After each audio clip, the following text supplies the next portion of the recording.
अस्सलाम वालेकुम, नमस्कार, सत श्री अकाल एंड गुड इवनिंग। दोस्तों कैसे हैं आप? आई डू होप आप सब अच्छे होंगे जी। आज की जो लेटेस्ट न्यूज़ है वो आईएलआर के हवाले से है, इंडेफिनेट लीव टू रिमेन के हवाले से है कि क्या इसको 5 ईयर्स से चेंज करके 10 ईयर्स के ऊपर जो है लेके जाया जाएगा या नहीं। इसी हवाले से आज बात करेंगे। और ये जो 5 to 10 ईयर्स का आईएलआर रूट है, ये बड़े अरसे से जो है ये चीज़ें बाज़गश्त हैं और गवर्नमेंट की इस वक्त कोई प्लानिंग ऐसी नहीं है या गवर्नमेंट जो है कोई ऐसा प्लान दे नहीं रही है। लेकिन जो रिफॉर्म्स पार्टी है, जिनके जो हेड हैं नाइजल फराज साहब जो हैं, आज उन्होंने फिर बड़ा कैटेगोरिकली, बड़ा क्लियरली जो है उन्होंने अपना प्लान जो है वो आज ओपनली कह दिया है। और फाइनली उन्होंने ये कहा है कि reforms plans to scrap indefinite leave to remain for migrants. उन्होंने क्लियरली ये कहा है कि जी के रिफॉर्म्स पार्टी जो है यूके हैज़ अनाउंस्ड कि वो जो माइग्रेंट के लिए जो क्वालिफाई पीरियड है उसको 5 साल से उसको चेंज करके वो 10 ईयर्स वीज़ा रूट के ऊपर लेके जाएगी। और लेकिन ऑब्वियसली अगर वो इलेक्शन विन कर जाते हैं। क्या रिफॉर्म्स पार्टी की इस वक्त पॉलिटिकल पोजीशन जो है वो बड़ी स्ट्रॉन्ग है। ये कहना इस वक्त बहुत टफ तो नहीं होगा, लेकिन थोड़ी सीटों के बावजूद जो है उनकी ग्रिप, मैं अगर मीडिया के हवाले से कहूं तो मेन स्ट्रीम मीडिया हो, चाहे वो ऑनलाइन मीडिया हो, सोशल मीडिया हो, इवन के बीबीसी जैसा चैनल जो है वो भी एक फुल डे जो है वो अगर न्यूज़ किसी की चलती है तो इस वक्त जो है one and only Nigel Farage साहब जो हैं उनकी न्यूज़ जो है वो टीवी 24/7 मैं समझता हूँ उन्हीं की ज़्यादा चल रही है। लिब डैम पार्टी जो है उन्होंने भी क्रिटिसाइज़ किया था पिछले दिनों। उन्होंने कहा हमारी सीटें जो हैं वो ज़्यादा हैं, नाइजल फराज साहब से ज़्यादा, उनकी रिफॉर्म्स पार्टी से ज़्यादा हैं। लेकिन क्या रीज़न्स हैं कि जी के उनको ज़्यादा टाइम जो है वो टीवी देता है। ऑब्वियसली पॉलिटिकल सिनेरियो अपनी जगह, but right now the situation is कि Nigel Farage and Reforms party ने जो आज अनाउंसमेंट्स दी हैं, उन्होंने कहा कि माइग्रेंट का qualify for a permanent settlement in the UK after 5 years के बजाय जो है वो 10 ईयर्स के ऊपर होगी if the party wins election. And under the new plan जो है, जो उन्होंने आज अपना प्लान क्लियरली और भी चीज़ें बताई हैं। उन्होंने एक तो कहा है कि migrant would need to reapply for a new visas with tougher rule जो है। अब न्यू रूल्स और टफर रूल्स की में अगर डिफरेंस देखा जाए तो उसमें ये होता है कि एक शख्स को जो है एक वीज़ा ग्रांट किया गया और उसके बाद जो है ऑब्वियसली अगर वो 10 ईयर्स वीज़ा रूट पे लेके उसको जाते हैं तो क्या उसकी जो 2.5 ईयर के बाद जो एक्सटेंशन आएगी उसमें जैसे सो फार एक शख्स जो है स्किल्ड वर्कर वीज़ा पे है और अगर वो अपने वीज़ा की एक्सटेंशन की तरफ जाता है तो उसमें जो है वो उसके ऊपर वही सेम रूल्स रहते हैं, सेम जो टैक्स कंट्रीब्यूशन जो है वही रहता है और वो आगे चला जाता है। सेम ऐसी जो लेट्स से अगर कोई स्पाउस वीज़ा पे है, सो पुराने जो ओल्ड रूल्स के मुताबिक 18,600 होता था, तो अभी भी जो लोग एक्सटेंशन पे हैं उनकी एक्सटेंशन 18,600 पे ही है। लेकिन जो न्यू रूल आए वो 29,000 है। लेकिन रिफॉर्म्स पार्टी ये कह रही है कि जब कोई शख्स जो है वो एक्सटेंशन की तरफ जाएगा तो उसके ऊपर टफर रूल्स और जो मज़ीद उस पर सख्तियाँ जो है वो की जाएंगी। सेकंड उन्होंने ये कहा है कि उसमें जो बेनिफिट्स हैं which gives people rights and access to benefits जो हैं उसको भी जो है वो ख़त्म किया जाएगा। चूँकि बेनिफिट्स जो हैं वो बेनिफिट्स अब डिफरेंट किस्म के बेनिफिट्स आ जाते हैं।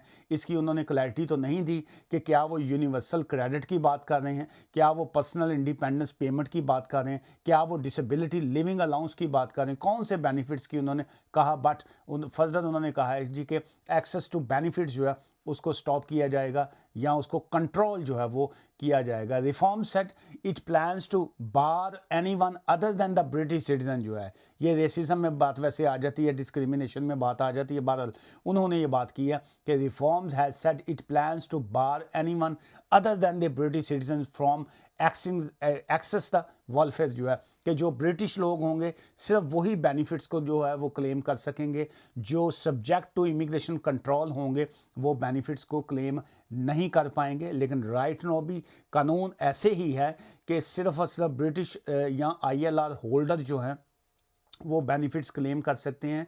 और जो सब्जेक्ट टू इमिग्रेशन कंट्रोल है या जो नॉर्मल वीज़ा पे लोग होते हैं वो बेनिफिट्स क्लेम नहीं कर सकते राइट नाउ भी।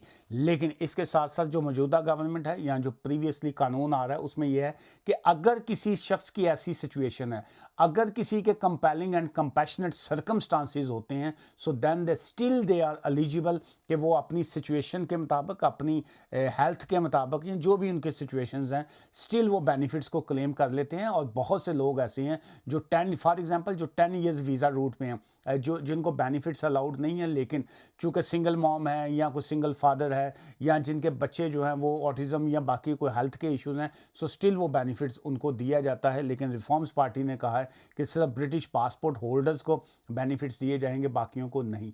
एंड थर्डली उन्होंने कहा the party claims their plans would save 234 billion, 234 billion 234 जो है बिलियन ओवर सेवरल डिकेड्स जो है। सो इसमें वो समझते हैं कि जी कि हम अगर इस तरीके से कंट्रोल करेंगे, इमिग्रेशन की फ़ीसें ऊपर जाएंगी, 5 ईयर्स से वीज़ा रूट 10 ईयर्स पे जाएगा, बेनिफिट्स को स्टॉप कर दिया जाएगा, तो हम जो है 234 बिलियन पाउंड्स जो है उसको जो है वो सेव कर सकेंगे।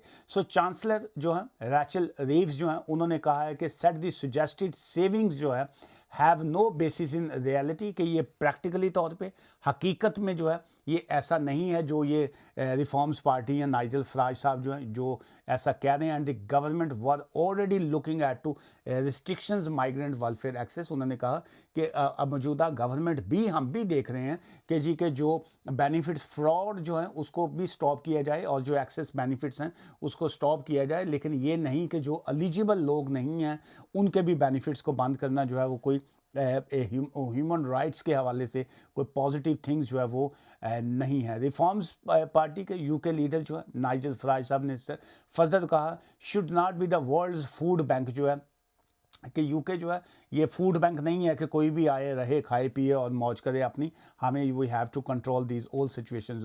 It is not for us to provide a welfare for a people coming in from all over the world, कि कोई दुनिया भर से लोग इधर आ जाएं और जो है वो आके इसको जो इसको फूड बैंक समझ के जो है यूज़ करें। लॉन्चिंग द न्यू पॉलिसीज़ जो जब उन्होंने आज अनाउंस किया उसमें और भी बहुत सी चीज़ें कही हैं। अंडर द करंट सिस्टम जो है migrant can apply for indefinite leave to remain after 5 years. Obviously जो अभी का आज का जो कानून है या जो मौजूदा सिस्टम है उसमें यही है कि 5 साल गुजारने के बाद 5 ईयर्स के बाद जो है एलिजिबिलिटी आ जाती है, चाहे आप स्किल्ड वर्कर वीज़ा पे हैं, चाहे आप स्पाउस वीज़ा पे हैं। सो उसमें आपका जो रूट है वो 5 ईयर्स का आता है कि आफ्टर 5 ईयर्स जो है यू कैन क्लेम जो ILR जो है अप्लाई कर सकते हैं। इसमें फर्दर जो आ रहा था कि after 5 year giving the right to live, obviously जब किसी के पास वीज़ा होता है या स्टेटस जो होता है सो उसमें राइट टू लिव है, राइट टू स्टडी है, वर्क है एंड यूके परमानेंट जो है रेजिडेंसी है जो मौजूदा है वो 5 ईयर्स है। लेकिन अगर किसी की ट्रैक के ऊपर ला के जाया जाता है जिसको लॉफुल रेजिडेंस कहा जाता है वो 10 ईयर्स है। जैसे बहुत से स्टूडेंट्स जो हैं PSW पे हैं या डिफरेंट वीज़ाज़ पे होते हैं, वो अपना थ्रू आउट पीरियड को जब काउंट करते हैं तो लॉफुल रेजिडेंस ऑब्वियसली 10 साल की ही बनती है। लेकिन जो स्पाउस पे 5 ईयर्स रूट है, जो स्किल्ड वर्कर वीज़ा पे 5 ईयर्स रूट है, या और डिफरेंट वीज़ाज़ के ऊपर जो 5 ईयर्स, जैसे मुख्तलिफ बिजनेस वीज़ाज़ आ जाते हैं या जो इसको इन सिंपल वर्ड जो है इन शॉर्ट जो है स्किल्ड वर्कर वीज़ा, खासकर वर्क वीज़ा की बात करें या स्पाउस वीज़ा की बात करें, मोटी जो कैटेगरीज हैं मैं समझता हूँ 2 ही हैं जिसका वो चाहते हैं कि ये 5 ईयर्स से 10 ईयर्स का जो है वो लेके जाया जाए। और ऑब्वियसली इसमें बेनिफिट्स के हवाले से भी उन्होंने कहा कि उसको स्टॉप किया जाए और मुख्तलिफ चीज़ें इस हवाले से सामने आई हैं। Hundreds of thousands these migrant who have come to the UK since 2021 जो है 2021 से जो यहाँ पे आए हुए हैं will soon qualify for permanent residence जो है under the ILR scheme. So let's say जो शख्स जो है 2020 में आ गया या 2021 में जो लोग आए हुए हैं ऑब्वियसली उनके 5 साल जो है वो अभी दिस ईयर कईयों के मुकम्मल हो रहे हैं, कई का नेक्स्ट मंथ में या नेक्स्ट ईयर में जो है उनके 5 ईयर्स कंप्लीट हो जाएंगे। And the people they are expecting कि आफ्टर 5 ईयर्स जो है वो ILR की तरफ जाएं। सो इसमें नाइजल फराज साहब या उनकी पार्टी जो है उनको इस हवाले से काफ़ी ज़्यादा ये उनकी प्लानिंग है कि इसको 10 ईयर्स किया जाए। लेकिन क्या जब इनकी पार्टी विन होती है, इलेक्शन जीत जाते हैं, पार्लियामेंट में डिबेट होगी, उसके बाद कानून पास होगा, ये फिर से ये अमल करते हैं, so obviously it will take time. इन जुलाई देर बाद 2,13,666 की अगर हम बात करें, 213,666 जो है, 213,666 जो है पीपल विद ILR जो है, 2,13,666 लोग जो हैं वो ILR लेने के बाद जो है क्लेमिंग यूनिवर्सल क्रेडिट बेनिफिट्स जो है अकॉर्डिंग टू द फिगर्स जो है published by the department of work and pension DWP। बाकी ਤੁਸੀਂ ਇਹਦੇ 'ਚ ਦੇਖੋ कि लोगों ने भी तो आदत चुकती ना कि जी कि ਤੁਹਾਨੂੰ अगर ILR मिल गया है तो भाई काम कर लें, टैक्स पे कर लें, इस तरीके का इतना तो जुल्म ना करें कि जी कि पहले लोग वीज़े का वेट करते हैं कि वीज़ा नहीं मिल रहा जी, अल्लाह करे सानू वीज़ा मिल जाए।